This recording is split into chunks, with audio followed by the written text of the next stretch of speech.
Hello guys, what's up guys? Magandang araw po sa inyo lahat na nanonood sa videong ito.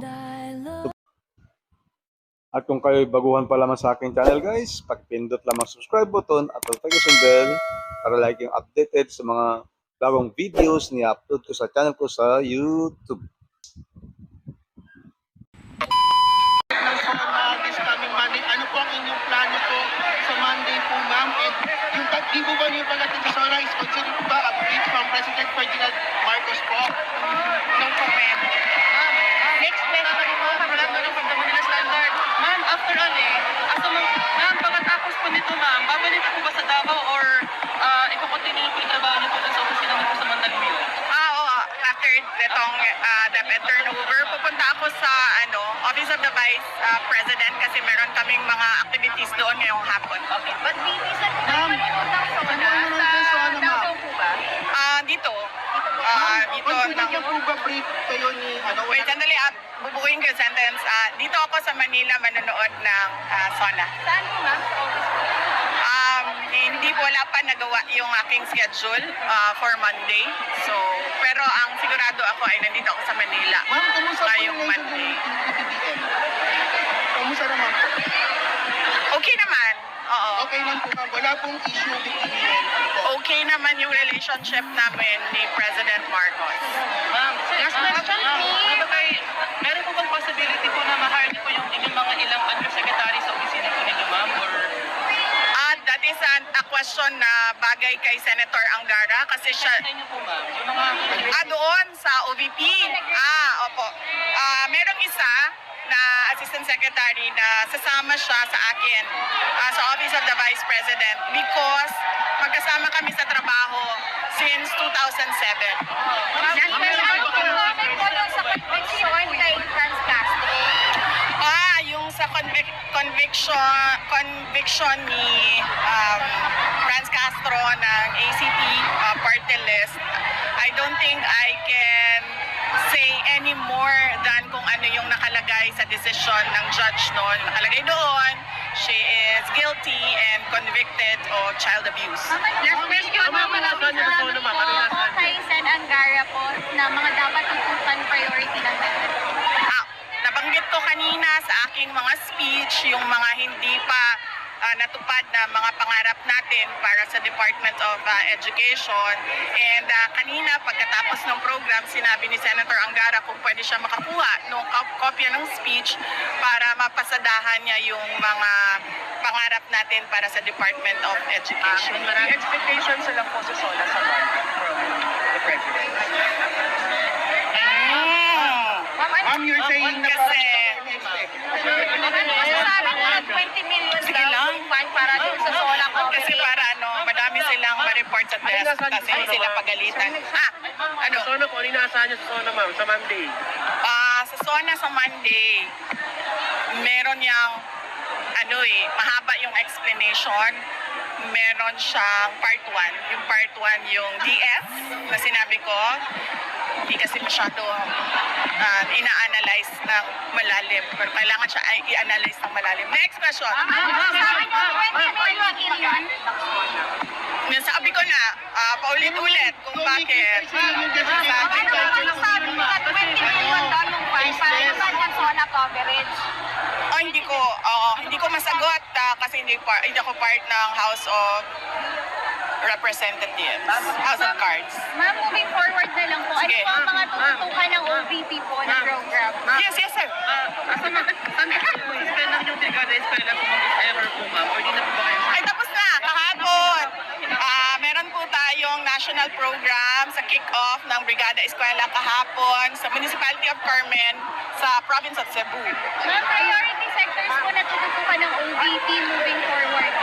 Yes, oo. Hinahanap natin yung mga underserved na mga areas doon sa iba't ibang satellite offices natin. Siyempre, nandyan pa rin yung para sa kababaihan, para sa kabataan, at para sa LGBT and senior citizens natin.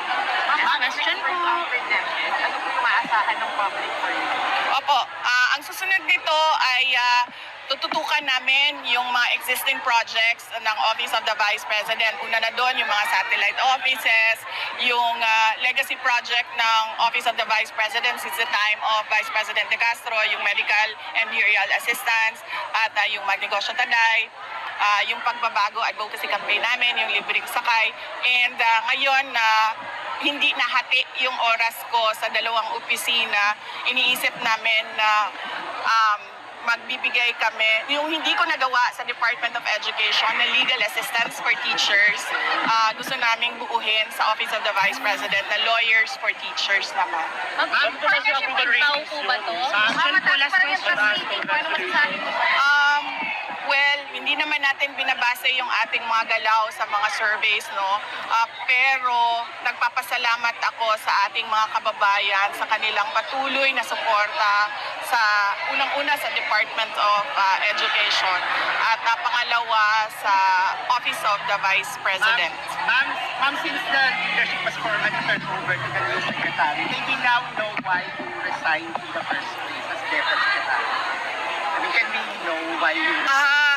Medyo mahaba yung kwento na yun eh. We need a sit down. We need a sit down for the reasons. Parang gist, ma'am. Ano siya eh, merong personal sa aming dalawa ni President Marcos which stems from yung napag-usapan namin bago ako pumayag na tumakbong Vice President. Meron siyang sa trabaho at meron siyang sa bayan. Sorry, sa bayan. Hindi na lang po ba si First Nation sa pag-resign po sa... Mahaba siya na kwento and we will need a sit down. Ma'am, hindi ka pa ma'am? Politically motivated decision. Yun nga, sabi ko, ano siya, personal, trabaho, Halo-halo. oo. Pero ma'am, may kinalaman po si First Lady dito. No. Kasi wala naman din kinalaman si First Lady sa trabaho namin ni Pangulong Marcos. So, sabi ko nga, ano siya, kailangan niya na sit down dahil hindi siya isang rason lang. Nagkabuhol-buhol na siya na madaming rason. Ma'am, ano po yung pinaka-priority project ng MMS na list na itutuloy ni Senator? Sa akin would be yung review at pag-implement ng bagong senior. Pwede yung tatlo? Dalawa. Ay, dyan na ba tayo? Okay, sa akin. Sandali sir, sagutin ko muna siya. Okay. Sa akin, yung priority ko na sana ay itutuloy, and I'm sure itutuloy, ni Secretary Sonny Angara dahil alam ko na iintindihan niya ang importansya nito, yung pag-review ng senior high school curriculum, yung grades 11 and 12 at pag-implement ng bagong curriculum to make sure na pag-graduate ng mga bata sa grade 12 ay pwede na silang dumiretso sa trabaho. At saka pangalawa is yung Department of Education, digital education. Dahil kailangan talaga i-institutionalize yung blended learning program at distance learning natin. So yun yung dalawa. Hindi open po to serve for another cabinet post. Hindi na po. Bibigyan na po ng Pangulo, ma'am. Magsaserve na po ba for another cabinet? Hindi na ako magsaserve in another cabinet post sa Marcos administration. Contrary to your earlier statement, Vicky, dinilay po ni former President Duterte na tatakbo po siya as senator. Any comment? Saka si Bastida Huwag po. daw po kayong seryosohin doon. Sabi nila, well, that remains to be seen kasi nga sabi ko, diba, wala pa naman yung filing of candidacy. So, hindi natin alam kung sino yung mga tatakbo for senators sa midterm elections. At saka, by my experience, to the last minute, nagbabago ang desisyon ng mga tao. Kaya hindi natin alam kung anong mangyayari bukas. Yan yung lagi kong sinasabi. Ma'am, meron po ba kayong i-endorse ng mga senators sa hugpo ng pagbabago? And is hugpo ng pagbabago open po to partner with the President's party? Okay. Yes, I think I can speak about this already. I think i-confirm din yan ni President Marcos.